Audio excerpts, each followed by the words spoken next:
Video को start करने से पहले अगर आपने अभी तक चैनल को सब्सक्राइब नहीं करा है तो दोस्तों चैनल को पहले सब्सक्राइब कर लीजिए और इस साथ में इस बेल आइकन को जरूर क्लिक करिएगा दोस्तों, जिससे आपको टाइम टू टाइम नोटिफिकेशन मिलते रहेंगे। चलिए फ्रेंड्स, अब हम वीडियो स्टार्ट करते हैं। Hello friends, welcome to crazy GK tricks. दोस्तों आप सभी का बहुत बहुत स्वागत है।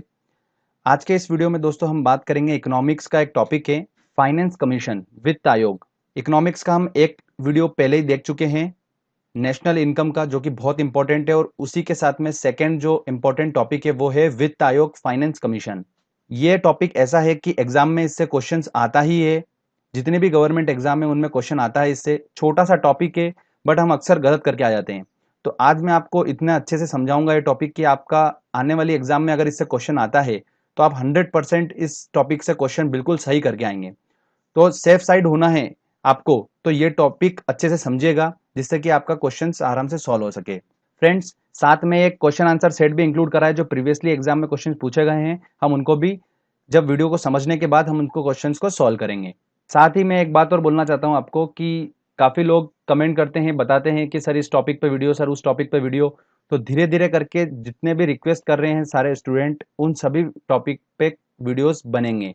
तो आप निश्चिंत हो जाइए, एग्जाम से पहले पहले सारे वीडियोस अपलोड हो जाएंगे धीरे धीरे करके। ठीक है दोस्तों, चलिए अब हम इस वीडियो को स्टार्ट करते हैं और अच्छे से समझते हैं। सबसे पहले मैं आपको कुछ इंपॉर्टेंट पॉइंट्स बताऊंगा, उसके बाद मैं आपको पूरा बताऊंगा कि वित्त आयोग है क्या और इसके काम क्या होते हैं। तो ध्यान से देखिए, सबसे पहले मैं आपको बताता हूं कि भारत के संविधान के आर्टिकल 280 में केंद्रीय वित्त आयोग के गठन का प्रावधान दिया गया है। कौन से आर्टिकल में? 280 आर्टिकल में दिया गया है। बहुत ही इंपॉर्टेंट क्वेश्चन है, एसएससी और इन सब एग्जाम में पूछा गया क्वेश्चन है। ये एक संवैधानिक निकाय है, एक सलाहकारी निकाय है। एक संवैधानिक निकाय है और एक सलाहकारी निकाय है। ध्यान रखिएगा, क्या बोल रहा हूं मैं? सलाहकारी निकाय, मतलब ये सलाह देती है, ये निकाय है। ठीक है। अब दोस्तों मैं आपको बताता हूं कि हम वित्त आयोग, फाइनेंस कमीशन को पढ़ेंगे कैसे। सबसे पहले हम गठन की बात करेंगे, फिर हम इसके स्ट्रक्चर की बात करेंगे, संरचना की बात करेंगे, फिर हम इसके वर्क देखेंगे कि क्या क्या काम होते हैं वित्त आयोग के, और फिर लास्ट में कुछ इंपॉर्टेंट पॉइंट्स बताऊंगा एग्जाम पर्सपेक्टिव के हिसाब से।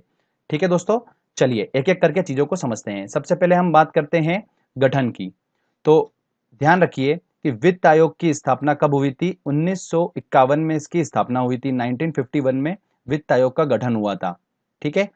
वित्त आयोग का गठन भारत का राष्ट्रपति करता है। कौन करता है? वित्त आयोग का गठन भारत का राष्ट्रपति करता है। ध्यान रखिए, राष्ट्रपति करता है, प्रधानमंत्री बिल्कुल भी ना दिमाग में रखे। राष्ट्रपति, अक्सर स्टूडेंट ये गलती करके आते हैं एग्जाम में और बताते हैं, तो राष्ट्रपति ध्यान रखिए। ठीक है। उसके बाद दोस्तों अगला पॉइंट आता है हमारा, राष्ट्रपति हर 5 साल के लिए वित्त आयोग का गठन करता है। कितने साल के लिए? 5 साल के लिए वित्त आयोग का गठन करता है। कौन करता है? राष्ट्रपति करता है। ध्यान रखिएगा दोस्तों, एक इंपॉर्टेंट पॉइंट, कि राष्ट्रपति अपनी आवश्यकता अनुसार 5 साल पहले भी वित्त आयोग का गठन कर सकता है। अगर उसको लग रहा है कि जो आयोग उसने बनाया है प्रॉपर नहीं हो पा रहा है काम, तो वो उसको चेंज कर सकता है, 5 साल पहले भी उसका वापस गठन कर सकता है। तो ये भी एग्जाम में पूछा जाता है। ठीक है। अब हम थोड़ा सा ग्राफिकली चीजों को अच्छे से मैं आपको समझाता हूं। ठीक है, चलो स्ट्रक्चर देखते हैं हम। अब स्ट्रक्चर कैसा है दोस्तों? ऐसे देखिए, ये है हमारे राष्ट्रपति जी। राष्ट्रपति जी क्या करते हैं? वित्त आयोग का गठन करते हैं, जिसके अंदर एक होता है अध्यक्ष और 4 होते हैं उसके सदस्य। इसी को हम क्या बोलते हैं? वित्त आयोग बोलते हैं। ठीक है। इसका गठन कौन करता है? राष्ट्रपति करता है। हाँ, एक और इंपॉर्टेंट पॉइंट, कि अध्यक्ष और सदस्यों का जो शपथ होती है वो कौन दिलाता है? वो भी राष्ट्रपति ही दिलाता है। तो ये भी इंपॉर्टेंट पॉइंट एग्जाम में पूछा जाता है। ठीक है, समझ में आ गया आपको? अब जो मेंबर हैं इस वित्त आयोग के, उनकी क्वालिफिकेशंस क्या क्या होना चाहिए? तो वो उच्च न्यायालय के न्यायाधीश के योग्य होना चाहिए। ठीक है। वित्त मामलों की उसमें समझ होना चाहिए, जो फाइनेंस की जो समझ होना चाहिए वो उनके अंदर होना चाहिए, और इकोनॉमिक्स का विशेष ज्ञाता होना चाहिए, अर्थशास्त्र का विशेष ज्ञाता होना चाहिए वो। तो ये सब क्वालिफिकेशन होना चाहिए वित्त आयोग के मेंबर में। एक अध्यक्ष होता है, 4 सदस्य होते हैं। तो ये आपने समझा, इसका स्ट्रक्चर क्या होता है। राष्ट्रपति इसका गठन करता है, राष्ट्रपति इनको शपथ दिलाता है। तो ये हमने समझ लिया। अब चलिए आगे मैं आपको बताता हूं दोस्तों कि वित्त आयोग जो है हमारा, फाइनेंस कमीशन, इसका वर्क क्या क्या होता है। काफी डिफिकल्ट लैंग्वेज में बहुत लोगों ने बता रखा है, बट मैं आपको सरल और सिंपल लैंग्वेज में बताऊंगा कि आपके दिमाग में बिल्कुल क्लिक कर जाएगा वो एक ही बार में। देखिए कि वर्क क्या होता है। वित्त आयोग का काम जो होता है वो क्या होता है? जो केंद्र सरकार होती है, जो सेंट्रल गवर्नमेंट, और राज्य सरकार जो होती है, के बीच में जो टैक्स होता है, जो हम टैक्स पे करते हैं, वो गवर्नमेंट के पास जाता है। तो उस टैक्स का वितरण की हिस्सेदारी तय करता है, कौन करता है? ये फाइनेंस कमीशन करता है। उसको सजेस्ट करता है, रिकमेंडेड करता है केंद्र सरकार को कि आप इसका वितरण इस तरीके से करो। ठीक है, ये काम जो होता है, ये काम किसका होता है दोस्तों? वित्त आयोग का होता है। अब ये तो आपने डेफिनेशन समझ लिया, मैंने आपको एक्सप्लेन करके भी समझा दिया। अब मैं आपको ग्राफिकली बताता हूं सिस्टमेटिक तरीके से। देखिए, माना कि ये केंद्र सरकार है, इस केंद्र सरकार के पास राजस्व है, मतलब सरकारी खजाना है, जो कि हम टैक्स पे करते हैं, ये जाता है सेंट्रल गवर्नमेंट को। कुछ टैक्स पैसा जाता है हमारा स्टेट गवर्नमेंट को और कुछ जाता है हमारा सेंट्रल गवर्नमेंट को। तो जो सेंट्रल गवर्नमेंट के पास जो पैसा जाता है, ये हमारा टैक्स का पैसा होता है। अब ये उनके पास राजस्व है सेंट्रल गवर्नमेंट के पास। तो वित्त आयोग क्या करता है, इस सेंट्रल गवर्नमेंट के पास जो राजस्व है उसमें से रिकमेंडेड करता है कि कितना परसेंट जो पैसा है वो स्टेट गवर्नमेंट को देना है और कितना पैसा सेंट्रल गवर्नमेंट के पास ही रखें। ये काम जो होता है, ये काम होता है हमारा वित्त आयोग का। ठीक है, राजस्व का कितना परसेंट केंद्र के पास रहेगा और कितना राज्य सरकार को देना है। ठीक है फ्रेंड्स, तो ये आपने अच्छे से ग्राफिकली समझा। आई थिंक आपको बिल्कुल दिमाग में क्लिक हुआ होगा। ये बिल्कुल सिंपल डेफिनेशन बताई है मैंने। इसके बाद वित्त आयोग क्या करता है, जो कर का वितरण होता है, जो टैक्सेस का जो वितरण होता है राज्य सरकार और केंद्र सरकार के बीच में, उसका लेखा जोखा भी रखता है और प्रतिवर्ष क्या करता है, राष्ट्रपति को रिपोर्ट सौंपता है। वो राष्ट्रपति क्या करता है, फिर दोनों सदनों के सामने ये रिपोर्ट प्रस्तुत करता है। अब एक इंपॉर्टेंट पॉइंट समझ लीजिए, अभी की लेटेस्ट बात आपको बता रहा हूं मैं।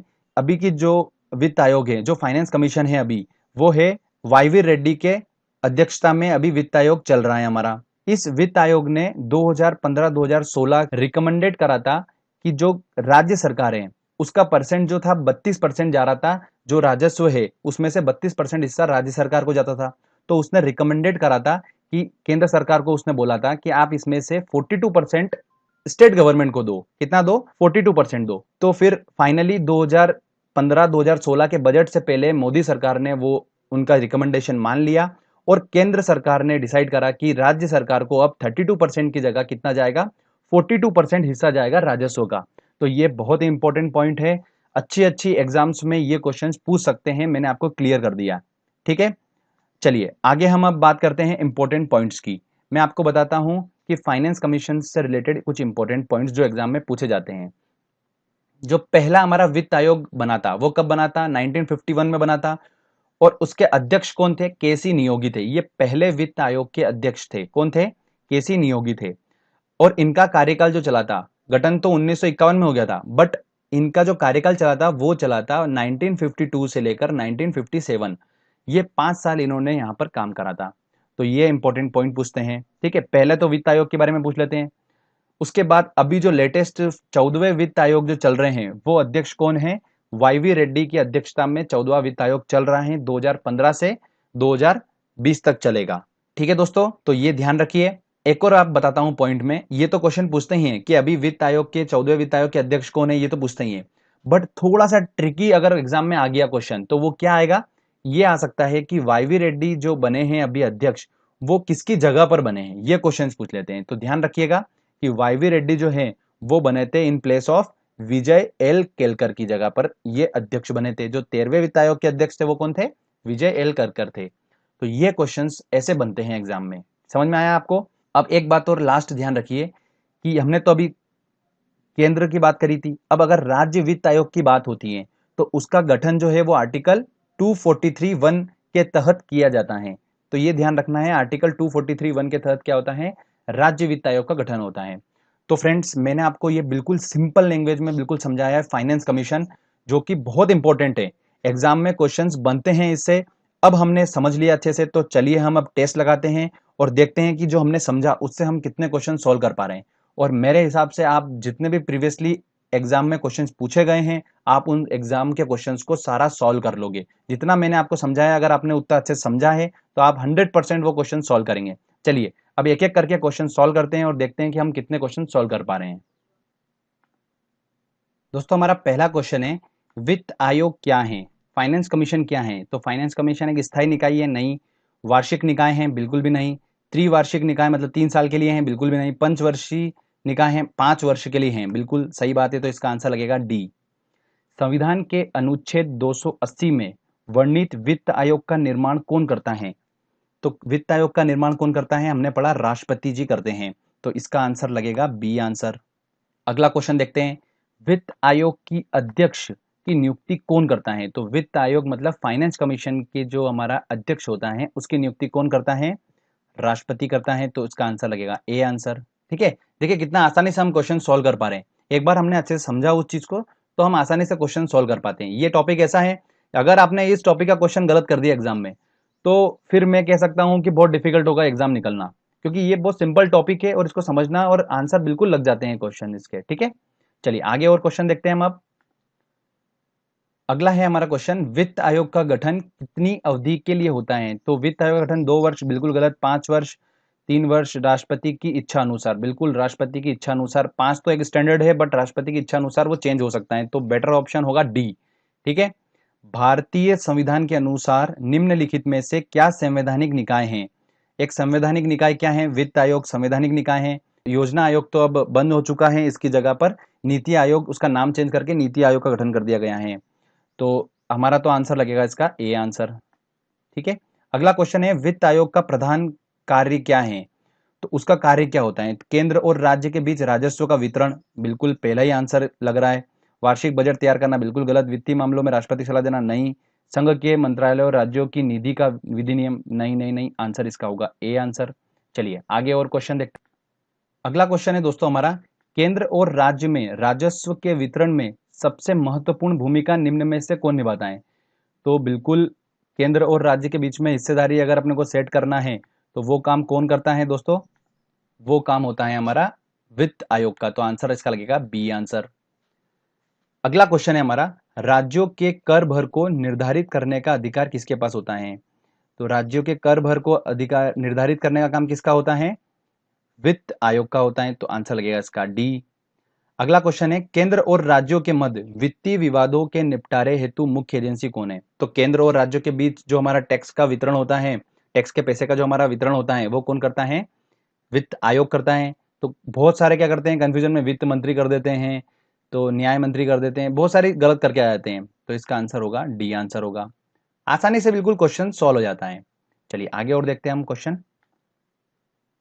अगला है, भारत में राष्ट्रपति को विशिष्ट केंद्र राज्य राजकोष संबंधों के बारे में सुझाव किसके द्वारा दिया जाता है? राष्ट्रपति को देता है, वो प्रतिवर्ष रिपोर्ट सौंपता है, उसके बारे में किसके बारे में होता है? राज्य कोष के बारे में, वितरण के बारे में, तो वो कौन करता है? वित्त आयोग करता है, तो इसका आंसर लगेगा डी आंसर। ठीक है, भारतीय संविधान के अंतर्गत किस अनुच्छेद में वित्त आयोग के गठन को बताया गया है? तो किस आर्टिकल में बताया है? 280 आर्टिकल में बताया, तो इसका आंसर लगेगा सी आंसर। प्रथम वित्त आयोग के अध्यक्ष कौन थे? देखिए प्रथम वित्त आयोग के अध्यक्ष कौन थे? के सी नियोगी थे, और अभी के कौन है? वाईवी रेड्डी हैं। विजय एल केलकर की जगह पर बने हैं वाईवी रेड्डी, तो ये ध्यान रखना है। तो हमारे 12 क्वेश्चन सॉल्व हो चुके हैं अच्छे से। चलिए आगे और इंपॉर्टेंट क्वेश्चन देखते हैं हम। अगला क्वेश्चन है दोस्तों हमारा, 14वें वित्त आयोग के अध्यक्ष कौन है? तो 14वें वित्त आयोग के अध्यक्ष है हमारे वाईवी रेड्डी, तो आंसर इसका लगेगा सी। केंद्र और राज्य के बीच धन के बंटवारे में कौन राय देता है? देखिए केंद्र और राज्य के बीच में धन के बंटवारे में हमारा हिस्सेदारी के बारे में बताता है, कौन बताता है? योजना आयोग बिल्कुल भी नहीं, वित्त आयोग बिल्कुल सही, तो आंसर लगेगा इसका बी आंसर। तो इस तरीके से हमने देखिए आसानी से क्वेश्चन सॉल्व कर लिए, एक बार बस हमारे दिमाग में समझ में आ गया। मेरा बिल्कुल फेवरेट टॉपिक है ये वाला, जिसमें हमको बहुत आसानी से हम एग्जाम में क्वेश्चन सॉल्व कर लेते हैं। ठीक है, तो आई थिंक आपका अब बन चुका होगा, क्योंकि आपको अब समझ में आ चुका है और आसानी से आपने क्वेश्चंस भी सॉल्व कर लिए हैं। तो फ्रेंड्स मेहनत करते रहिए, सफलता आपको बिल्कुल मिलेगी।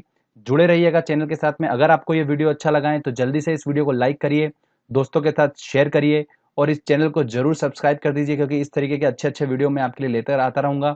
तब तक के लिए फ्रेंड्स, जय हिंद, जय भारत।